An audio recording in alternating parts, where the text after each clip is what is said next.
আল্লাহর আরশের ছায়াতলে। মাত্র 7 শ্রেণীর মানুষ সেই দিন আরশের ছায়াতলে ছায়া পাবেন।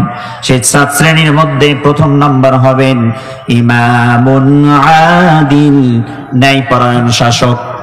ন্যায়পরায়ণ শাসক যারা হবেন, সত্যবাদী শাসক যারা হবেন, ন্যায় নিষ্ঠার সাথে যারা দেশটারে রাষ্ট্রটারে পরিচালনা করবেন, কোরআন দিয়ে এবং হাদিস দিয়ে যারা রাষ্ট্র পরিচালনা করবেন, আমার পয়গম্বর বিশ্বনবী জনাবে মুহাম্মদুর রাসূলুল্লাহ সাল্লাল্লাহু আলাইহি ওয়াসাল্লাম বললেন, কিয়ামতের দিন আল্লাহর আরশের ছায়াতলে সেই দিন তাদেরকে ছায়া দান করবেন।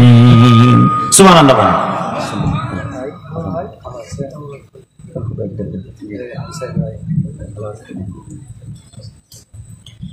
রাসূলুল্লাহ সাল্লাল্লাহু আলাইহি ওয়াসাল্লাম বলেন,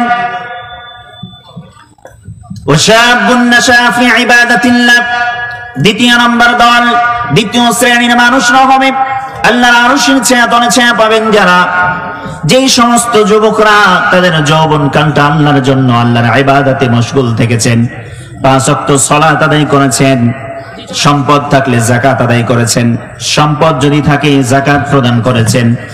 সম্মানিত ভাইরা আমার, আবার পয়গম্বর মুহাম্মদুর রাসূলুল্লাহ সাল্লাল্লাহু আলাইহি ওয়াসাল্লাম বলেন, যারা যৌবনকালটাকে আল্লাহর জন্য বিসর্জন দিতে পেরেছেন, কেবলমাত্র শুধুমাত্র আল্লাহর আরশের ছায়াতলে ওই আল্লাহর বান্দারাই চান্স পেয়ে যাবে।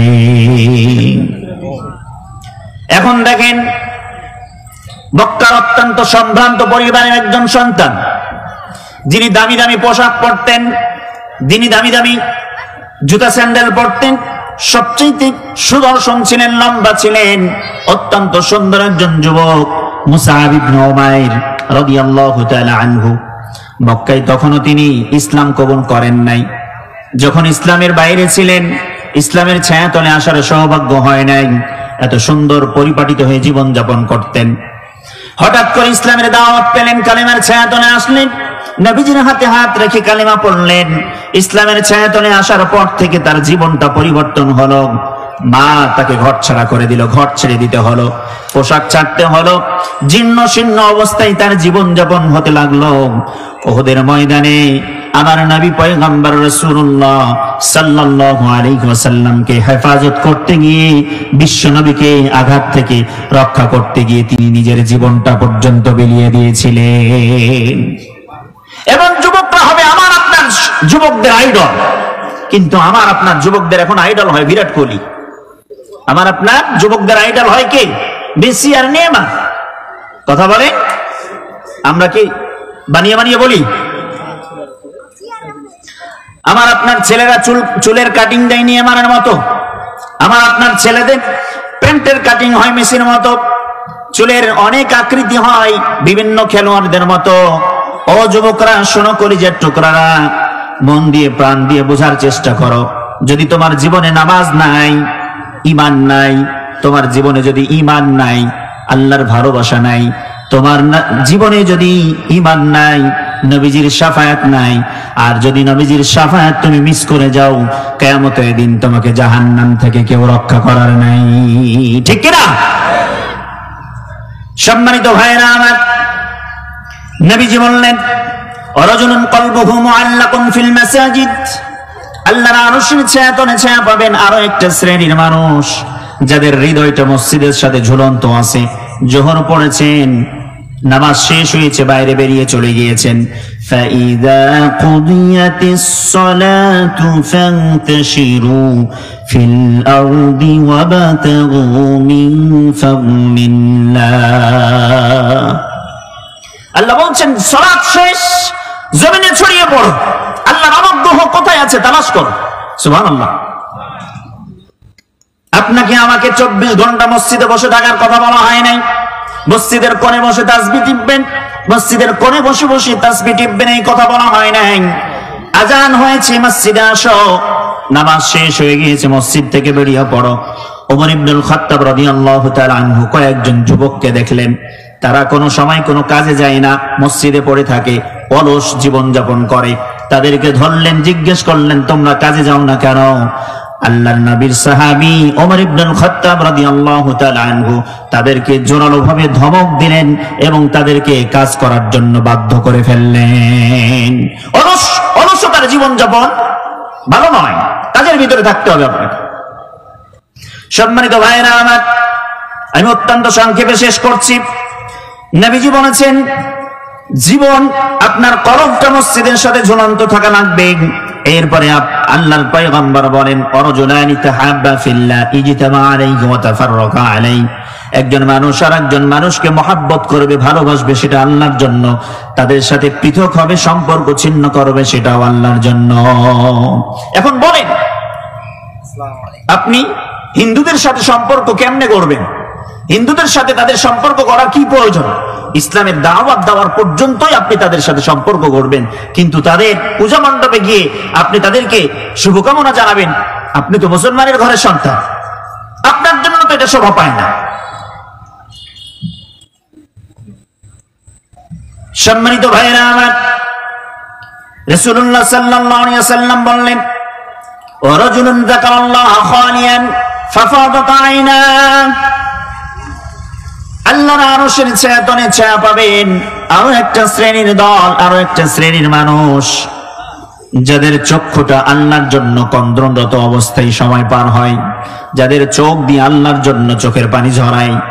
আল্লাহর পয়গম্বর বিশ্বনবীজি বলেন, কিয়ামতের দিন এমন একটা দল, এমন একটা শ্রেণীর মানুষকে আল্লাহ সুবহানাহু ওয়া তাআলা মাফ করে দিয়ে জান্নাতের সার্টিফিকেট ধরায় দিবেন। যেই সকল মানুষরা, নবীজি বলেছেন, রাত্রিকে 3টা ভাগে বিভক্ত করা হয়। প্রথম এবং দ্বিতীয় অর্ধ যখন সময় পার হয়ে চলে যায়, তৃতীয় অংশ যখন রাতের সময় আসে, সেই সময়টা আমার আল্লাহ রাব্বুল আলামিন এই সর্বশেষ আকাশে নেমে এসে বান্দাদেরকে ডাকতে থাকে, নাম ধরে ধরে ডাকতে থাকে, ও আমার গোলাম, ও আমার বান্দা, অমুকের ছেলে অমুক, আমার কাছে কি চাওয়ার আছে তুমি আমার কাছে চাও, আমার কাছে কি পাওয়ার আছে তুমি আমার কাছে পাইতে চাও, আমার কাছে ইস্তেগফার কামনা করো, আমি আল্লাহ রাব্বুল আলামিন তোমার জীবনের সমস্ত চাওয়া পাওয়াগুলোকে পূর্ণ করে দেব। আমি আল্লাহ রাব্বুল আলামিন, আল্লাহ তাআলা বলছেন, আমার আপনার সবার জন্য সবাইকে ডেকে ডেকে আল্লাহ তাআলা বলেন, ওই সময় শেষ রজনীতে, শেষ রাত্রিতে আমি আপনি যদি আল্লাহর কাছে চাইতে পারি, আমার আল্লাহ তাআলা ওই সময় আমার আপনার হাতটা খালি ফেরত দেবেন না। সুবহানাল্লাহ। শেষ রাত্রিতে যদি আমি আপনি চাইতে পারি, সেই চাওয়া কখনো বৃথা হতে পারে না। কিয়ামতের ময়দানে নবী করিম সাল্লাল্লাহু আলাইহি ওয়াসাল্লাম বলেন, জাহান্নাম এত তর্জন গর্জন করবে, ক্ষিপ্রতার সাথে তর্জন গর্জন করবে, জাহান্নামের রাগ দেখে, ক্ষোভ দেখে বান্দারা ভয় পেয়ে যাবে। জাহান্নামকে আল্লাহ রাব্বুল আলামিনের ফেরেশতারা 70,000 ফেরেশতা, প্রত্যেকটা ফেরেশতার হাতে 70,000 করে শিকল দেওয়া থাকবে। এই শিকল দিয়ে টান দিয়ে টেনে ধরার চেষ্টা করবে জাহান্নামকে, কিন্তু তারা রক্ষা করতে পারবে না, টেনে ধরতে পারবে না। জাহান্নাম যেন সামনের দিকে দৌড়ায়, সামনের দিকে দৌড়ায়। নবীজি বলেন, সাহাবা ইজমাইনরা বিশ্বনবীকে প্রশ্ন করেন, ও আমার পয়গম্বরের পরের ঘটনা। আল্লাহর পয়গম্বর বলেন, ফেরেশতারা যখন টান দিয়ে ধরতে পারবেন না, আল্লাহ রাব্বুল আলামিনের কাছে বলবেন, ও আল্লাহ, আমাদের সাধ্যে আর কুলায় না, আমরা আর কষ্ট করে ধরে রাখতে পারতেছি না। আল্লাহ রাব্বুল আলামিন শেষে একটা ফোঁটা পানি দিয়ে জাহান্নামকে একেবারে বদ্ধ করে দিবেন, জাহান্নামকে থামিয়ে ফেলবেন। ফেরেশতারা জিজ্ঞাসা করবেন, যেই পানি দিয়ে আপনি জাহান্নামের আজকে তর্জন গর্জন থামায় ফেলেছেন, রাগ ক্রোধ দমন করে ফেলেছেন, সেই পানি কি হাউজে কাউসারের পানি? সেই পানি কি হাউজে কাউসারের পানি? আমার আল্লাহ রাব্বুল আলামিন বললেন, না না, আমার বান্দারা পৃথিবীতে থেকে আমাকে দেখে নাই, আমার জান্নাত দেখে নাই, জাহান্নাম দেখে নাই। আমাকে পাওয়ার জন্য, জান্নাত পাওয়ার জন্য, জাহান্নাম থেকে মুক্তি পাওয়ার জন্য যারা কেঁদেছিল, কান্নার কারণে চোখ দিয়ে যে পানি ঝরেছিল, এই পানির ফোঁটা এত বেশি পরিমাণ দাম। সুবহানাল্লাহ বলেন। তাহলে চোখের পানি, আমার আপনার এই চোখের পানি কিয়ামতের দিন জাহান্নাম পর্যন্ত নিস্তব্ধ করে দিতে সক্ষম হবে। সুবহানাল্লাহ বলেন। আল্লাহর জন্য কাঁদতে হবে আমাকে আপনাকে। কত বড় বালা মুসিবত আপনার, কি নাই আপনার, কি প্রয়োজন আপনার? ছেলে পান না, রবের কাছে চান, মেয়ে পান না, রবের কাছে চান। বাবার দরবারে যদি আমি আপনি ছেলের জন্য, মেয়ের জন্য দৌড়াই, বলেন দেখি, আমাদের কাছে অনেকে বলে, হুজুর ছেলে হয় না, একটু পানি পড়া দেন। আমরা মাঝে মাঝে বলি, আমরাই তো ছেলে পাই নাই, আপনারই পানি পড়া দিব কেমনে? পানি পড়া দিয়ে কোনোদিন ছেলে আসে নাকি? ছেলে দেওয়ার মালিক কে? বিয়ে দেওয়ার মালিক? সবকিছু দিতে পারেন তিনি একমাত্র আল্লাহ সুবহানাহু ওয়া তাআলা। সম্মানিত ভাইরা আমার, দেখেন, রাজুলুন তাসাদদাকা বিসাদাকাতিন ফাআখফাহা হাত্তা লা তা'লামা শিমালুহু মা তুনফিকু ইয়ামিনুহু। সর্বশেষ 7 নম্বর শ্রেণীর মানুষ আল্লাহর আরশের ছায়াতলে ছায়া পাবেন, যারা নিজের সম্পদ মাল থেকে সদাকা করে, দান সদাকা করেন, এমন ভাবে গোপনীয় ভাবে দান করে যার ডান হাত কি করে দান বাম হাত টের পায় না। তার মানে এই না যে গোপনেই দান করাটা জরুরি, প্রকাশ্যে দান করা যাবে না, এরকমটা নয়। তবে গোপনে দান করার পক্ষে উৎসাহ দেওয়া হয়েছে। আমি এই জন্য মাঝে মাঝে বলি, জীবনের এমন একটা আমল, এমন একটা ইবাদত, একটা আমল জীবনে এমনটা রাখবেন যেটা আপনার স্ত্রী জানবে না, যেটা আপনার বাবা মা জানবে না, আপনার সমাজের মানুষ জানবে না, পৃথিবীর কেউ জানবে না, একমাত্র আপনি আর আপনার আল্লাহ ছাড়া। এমন একটা আমল আপনি জীবনে রাখবেন যে আমল, একটি মাত্র আমল, সে আমলই আপনাকে জান্নাত পর্যন্ত পৌঁছে দিবে ইনশাআল্লাহ। সম্মানিত ভাইরা আমার, আমি আর কথা বাড়াচ্ছি না, আলোচনা এখান থেকে ইতি টানছি।